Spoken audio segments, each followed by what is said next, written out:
नमस्कार साथियों, unique politics पर आप सभी का स्वागत है। मैं उमेश झिलमिलिया। साथियों, जो आपने थंबनेल अभी देखा उसमें एक तस्वीर है जिसमें चंद्रशेखर आजाद, अतुल प्रधान और एक नेता और हैं, अखिलेश यादव की फोटो लेकर खड़े हैं। और आज मथुरा, फिर से मैं मथुरा पर चर्चा करने वाला हूं, जहां पर चंद्रशेखर आजाद के ऊपर हमला हुआ है और हमला क्यों हुआ है इस पर चर्चा करनी बहुत जरूरी है। और अखिलेश यादव समाजवादी पार्टी के अध्यक्ष हैं, उन पर भी चर्चा करनी बहुत जरूरी है। और चंद्रशेखर आजाद को यह बताना भी बहुत जरूरी है कि आप जिस तरह की राजनीति कर रहे हैं या जिनको आप बड़ा भाई मानते थे अखिलेश यादव को, आपने देखा कि 2022 के चुनाव में किस तरह से चंद्रशेखर आजाद गठबंधन करने के लिए समाजवादी पार्टी के अखिलेश यादव के साथ जा रहे थे, उनके पीछे लगे हुए थे किसी भी प्रकार से वो गठबंधन कर लें और कुछ सीटें हमें दे दें। लेकिन जब समाजवादी पार्टी के अखिलेश यादव ने चंद्रशेखर की एक तरह से हैसियत को नापा और उनको सिर्फ 2 या 3 सीटें देने की बात कही, तो चंद्रशेखर आजाद किस तरह से मीडिया पर रोए थे। और आज अखिलेश यादव के खिलाफ चंद्रशेखर आजाद हैं। बसपा सुप्रीमो मायावती जी कभी भी किसी भी पार्टी के पास नहीं गई।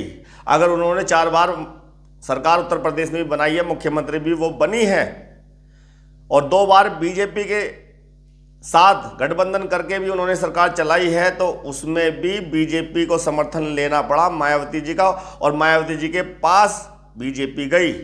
अगर कांग्रेस को समर्थन लेना हुआ मायावती जी से, बसपा से, तो वो भी मायावती जी के पास चलकर गए। लेकिन चंद्रशेखर आजाद बहुत जल्दी सीढ़ियां चढ़ने की वजह से, बहुत जल्दी ऊपर जाने की वजह से सबके पास गए, सबके साथ गठबंधन करने के लिए आतुर रहे। और उसमें वहां पर जब उनकी इंसल्ट हुई, बेइज्जती हुई, 2022 के चुनाव की मैं बात कर रहा हूं, जहां उन्होंने गठबंधन करने की बात कही थी और बाद में वो रोए थे। और जो रोना था उनका पूरे बहुजन समाज के लिए, वो रोना बड़ा ही, मैं कह सकता हूं कि इतने बड़े बहुजन समाज के नेता का आप नेतृत्व करने की सोच रहे हैं और आपका रोना यानी कि आपको तो कमजोर करता ही है। जितना भी ये समाज है, बहुजन समाज है, जिसके आप नेता बन रहे हो, उसको भी कमजोर करता है।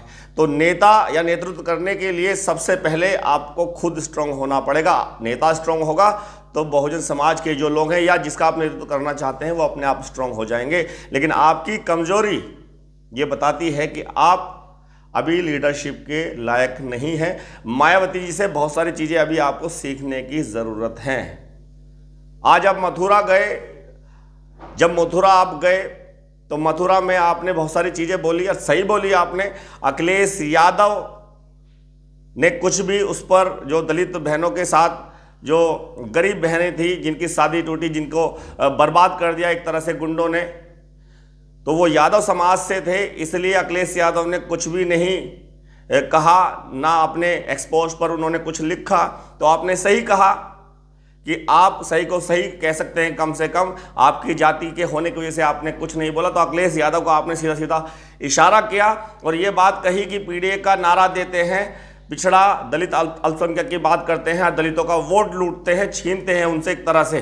उनको कहते हैं ना कि भोला समाज है, उनको बाबा साहब की फोटो दिखा करके, संविधान का डर दिखा के आपने वोट तो ले लिया और दलितों की बात करते पीडीए तो आपने बना लिया। लेकिन जब उनके हक और अधिकार की बात आई तब आप चुपचाप बैठे हुए हो, सिर्फ इस वजह से कि वो आपके यादव समाज के हैं। तो आपने जो बोला वो सही बोला। उसके बाद आपके ऊपर हमले हुए, जाते वक्त जब आप वहां से जा रहे थे तब हमला हुआ। तो ये समाजवादी पार्टी वही तो है जिसके साथ आप गए थे, जिसके पास आप सीटें मांगने गए थे, जिसके लिए आप रोए थे। तो इसीलिए हम बार बार इस बात को समझाने की कोशिश करते हैं कि जितने भी लोग हैं भीम आर्मी संगठन के साथ या आजाद समाज पार्टी के साथ जुड़े हुए हैं, उनको बहुजन समाज पार्टी के साथ ही आना पड़ेगा। वहां सबसे पहले मायावती जी ने उस घटना को अपने संज्ञान में लिया और अपना प्रतिनिधिमंडल वहां पर भेजा। प्रदेश अध्यक्ष वहां पर गए और उन्होंने पूरा जायजा लिया, न्याय की मांग की, पुलिस अधिकारियों से बात की और वहाँ जो काफिला गया था बीएसपी का, वो संवैधानिक रूप से हमेशा से जाता है। आपने देखा कि बीएसपी के झंडे के तले अगर कोई भी आंदोलन होता है तो किसी पर कोई ना तो एफआईआर वगैरह होती है, ना कोई वो ऐसा काम करते हैं जो बीएसपी के समर्थक हैं या कार्यकर्ता हैं जो असंवैधानिक काम हो। लेकिन आप वहाँ से निकले, आपने जो भी आरोप अखिलेश यादव पर लगाए, और अखिलेश यादव पर आरोप लगाना आपका जायज़ था, उसके बाद भी आप पर हमले हुए हैं। तो ये संदेश क्या है? ये संदेश ये है कि आप बहुजन समाज पार्टी के झंडे के नीचे आपको आना पड़ेगा, और जितने भी अत्याचार अगर बहुजन समाज के लोगों पर हो रहे हैं, दलितों पर, पिछड़ों पर अगर अत्याचार हो रहे हैं, ये ऐसे रुकने वाले नहीं हैं। आप हर जगह जा सकते हैं, बीएसपी का प्रतिनिधिमंडल जा रहा है, न्याय दिलाने की मांग कर रहा है, लेकिन ये अत्याचार कैसे रुकेंगे? ये अत्याचार बीएसपी की जब सरकार होगी उत्तर प्रदेश में, ये सारे के सारे अपने आप बंद हो जाएंगे। और सिर्फ उत्तर प्रदेश में नहीं, पूरे देश में अगर इन अत्याचारों को रोकना है, ऐसी घटनाओं को रोकना है, तो इसके लिए बीएसपी की सरकार केंद्र में भी और हर राज्यों में भी बनाना बहुत ज़रूरी है। और ऐसा हो सकता है अगर आप डिवाइड करना बंद कर दें बहुजन समाज के लोगों को और अपनी पार्टी को विलय कर लें बहुजन समाज पार्टी में, तो आप न्याय दिलाने की आपको ज़रूरत नहीं पड़ेगी, आपको कहीं जाने की ज़रूरत नहीं पड़ेगी, फिर किसी पर कोई अत्याचार होगा ही नहीं। आप इसके लिए काम कीजिए।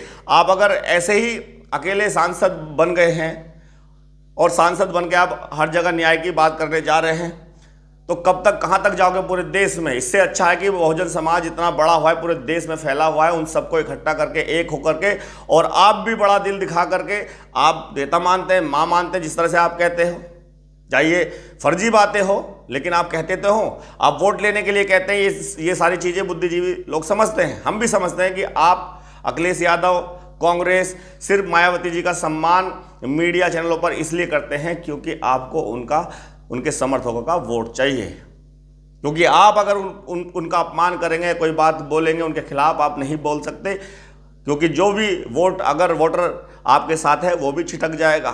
तो बीएसपी के समर्थकों का वोट लेने के लिए चाले चलते हैं, आप उनके पक्ष में बहुत सारी बातें बोलते हैं। ऐसे ही कांग्रेस, ऐसे समाजवादी पार्टी, ऐसे ही आप करते हैं। सच में आप बहुजन हितैषी हैं और समाज को तरक्की करते हुए देखना चाहते हैं, और उन पे जो अत्याचार होते हैं, SC व ST, OBC और माइनॉरिटी की भी मैं बात कर रहा हूं, और अगर उन पर अत्याचार रोकना चाहते हैं ईमानदारी से, दिल से बाबा साहब की विचारधारा को आप अपनाना चाहते हैं या अपनाते हैं, तो आपको बहुजन समाज पार्टी के साथ मिलकर के काम करना पड़ेगा। और बहुजन समाज पार्टी के साथ आप मिल सकते हो, फ़ोन करने से काम नहीं चलेगा।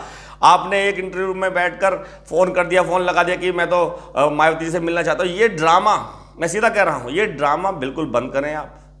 ये सारी चीज़ें समझते हैं, हर बुद्धिजीवी लोग ये समझते हैं कि जिस तरह की आप बात कर रहे हो, जिस तरह फ़ोन लगाने की बात कर रहे हो, वो सिर्फ एक नाटक है, वो सिर्फ दिखावा है, एक पब्लिसिटी है। आप ये दिखाना चाहते हो कि मैं तो मायावती जी से मिलना चाहता हूँ, लेकिन मुझे मिलने नहीं दिया जाता। ये सब वोट की राजनीति है, गंदी राजनीति है। इस गंदी राजनीति को आप बंद करें। आप प्रेस कॉन्फ्रेंस करके, हम फिर कहते हैं, प्रेस कॉन्फ्रेंस करके आप बोलिए कि मैं बिना किसी शर्त के अपनी पार्टी को बसपा में विलय करता हूं, और मायावती जी जो भी मुझे काम देंगी, मैं बीएसपी का कार्यकर्ता बनकर या बहुजन समाज के लोगों के हित में काम करूंगा, बिना किसी शर्त के। ईमानदारी से आप करेंगे तो मायावती जी आपको, हम दावे के साथ कह सकते हैं, मायावती जी आपको बड़े से बड़ा पद भी दे सकती हैं और कुछ समय तक आपको कार्यकर्ता बनाकर भी रख सकती हैं। आपने देखा कि बहुजन समाज पार्टी ने उत्तराधिकारी अपने भतीजे को बनाया, जिस पर आप आरोप लगाते हो कि मायावती जी अपने भतीजे को आगे बढ़ाना चाहती हो, परिवारवाद की राजनीति को आगे बढ़ाना चाहती है। लेकिन मायावती जी ने उनको पहले भी हटा दिया था। एक बार लोकसभा के चुनाव में उन्होंने दिखा दिया था कि मिशन से बढ़कर कोई भी मेरा अपना नहीं, रिश्ते नाते मेरे लिए कोई मायने नहीं रखते। और अभी दिल्ली के चुनाव के बाद जिस तरह से अपने ही भतीजे के ससुर को उन्होंने हटाया, तो उन्होंने साथ में ये भी लिखा कि रिश्ते नाते मेरे लिए कोई महत्व नहीं रखते। जो बाबा साहब के विचारधारा को आगे नहीं बढ़ा सकता वो किसी काम का नहीं है। कोई उत्तराधिकारी नहीं हो सकता, हर कार्यकर्ता वो उत्तराधिकारी होगा जो मिशन को, मूवमेंट को आगे बढ़ाएगा। उन्होंने सारी की सारी बात क्लियर कर दी। आप कितने भी आरोप मायावती जी पर लगाते रहे, लेकिन हम कह रहे हैं कि आपने सारी चीज़ें देख ली। आप मथुरा भी गए आप और जगह भी जाते हैं, कई जगह अत्याचार आज हो रहे हैं, बीएसपी का प्रतिनिधिमंडल भी जा रहा है। तो इससे अच्छा है कि आप सब मिलकर काम करें और बसपा के साथ आए। जिस अखिलेश यादव की आप फोटो लेकर खड़े हैं, उनको आप बड़ा भाई मान रहे थे, आज उन्हीं के ऊपर आप भी आरोप लगा रहे हैं कि समाजवादी, या बीजेपी वाले भी कह रहे हैं कि सपा के गुंडों ने आप पर, या जो दुल्हन थी गरीब परिवार की, जिनको मारा पीटा गया, जिनकी शादी को बर्बाद किया गया, वो सपा के गुंडे थे। इस तरह की बातें चल रही है और समाजवादी पार्टी के अध्यक्ष अखिलेश यादव की तरफ से अभी तक कोई भी इस पर प्रतिक्रिया नहीं आई है और कोई उनका बड़ा नेता वहाँ नहीं गया है। अखिलेश यादव ने इस इतने बड़े मुद्दे पर अपनी एक्स पोस्ट पर कोई मैसेज अभी तक नहीं दिया, ना कुछ लिखा है। ये साबित करता है कि जातिवादी मानसिकता कहीं ना कहीं अखिलेश यादव की भी है, ये दिखाता है। तो आप ही थे जिनके पीछे आप पड़े हुए थे, जिनसे आप सीटें मांग रहे थे, और सीटें मांगने की जगह आपकी कितनी इंसल्ट हुई, कितनी बेइज्जती हुई, जिससे पूरा का पूरा समाज भी इंसल्ट अपनी महसूस कर रहा था। और 2024 के चुनाव में भी आप गठबंधन की बात कर रहे थे, इंडिया अलायंस का आप हिस्सा हैं, इस तरह की बात कर रहे थे। एक ही सीट आपने मांगी नगीना की, वहाँ पर भी आपको धोखा दे दिया इन लोगों ने, चाहे वो कांग्रेस हो चाहे वो समाजवादी पार्टी हो। अगर समाजवादी पार्टी आपको सीट नहीं दे रही थी तो कांग्रेस आपको अखिलेश यादव पर दबाव बना सकती थी कि नहीं, एक सीट तो उनको लड़ने दो। चंद्रशेखर आज़ाद को अकेले एक ही सीट तो मांग रहे हैं, मजबूत नेता हैं, भीम आर्मी के अध्यक्ष हैं, उसके बावजूद भी ना आपका कांग्रेस ने साथ दिया, ना आपका आम आदमी पार्टी ने साथ दिया। मैं तो कहता हूँ पूरा इंडिया गठबंधन, जो इंडिया गठबंधन के साथ आप जाने की बात कर रहे थे, पूरे के पूरे इंडिया गठबंधन ने आपका साथ नहीं दिया। फिर बहुजन समाज के लोगों ने, मुस्लिम समाज के लोगों ने आपको नगीना का सांसद बनाया है। तो आपको समझ लेना चाहिए, जिनके पीछे आप भागते हो, कांग्रेस के पीछे, समाजवादी पार्टी के पीछे, आम आदमी पार्टी के पीछे, जयंत चौधरी आरएलडी के पीछे आप लोग भागे थे, वो आपकी मंजिल नहीं है। मंजिल आपकी बहुजन समाज पार्टी है। जितना हो सके, जितना जल्दी हो सके उतना आप समझ जाइए, या समझने का ना समझने का अगर आप नाटक करते रहेंगे तो ऐसे ही डिवाइड रहेगा बहुजन समाज, और फ़ायदा कहीं ना कहीं बीजेपी या दूसरी पार्टियां लेती रहेंगी। बीएसपी अगर मजबूत हो जाएंगी, बीएसपी के साथ आप मिलकर काम करेंगे, तो मैं दावे के साथ कह सकता हूं इस देश में किसी भी दलित, पिछड़ा, माइनॉरिटी, किसी के साथ भी, सवर्णों की मैं बात कर रहा हूं, उनके साथ भी कोई भी अन्याय कहीं होगा नहीं। और अन्याय किसके साथ होते हैं? अन्याय किसके साथ होता है? हमेशा से दलितों के साथ, पिछड़ों के साथ, गरीबों के साथ अन्याय होता है। पैसे वालों के साथ कोई अन्याय नहीं होता। तो इसीलिए अगर इन अत्याचारों को रोकना है तो बहुजन समाज पार्टी के साथ मिल करके, जितने भी अपने आप को अम्बेडकरवादी कहते हैं, मैं सीधा कह रहा हूँ, किसी भी राज्य में हो, कहीं भी हो, जो अपने आप को अम्बेडकरवादी कहते हैं और कहते हैं हम बाबा साहब की विचारधारा पर चलते हैं, उन दलितों को जितना अधिकार बाबा साहब ने दिया है और बीएसपी से उनको बहुत कुछ मिला है, तो वो सारे के सारे बीएसपी का साथ है, बीएसपी के साथ आए, और ये सारे के सारे अत्याचार, सारे के सारा जो शोषण इनका होता है लोगों का, वो सारा का सारा बंद हो जाएगा। बहुत बहुत धन्यवाद, नमस्कार।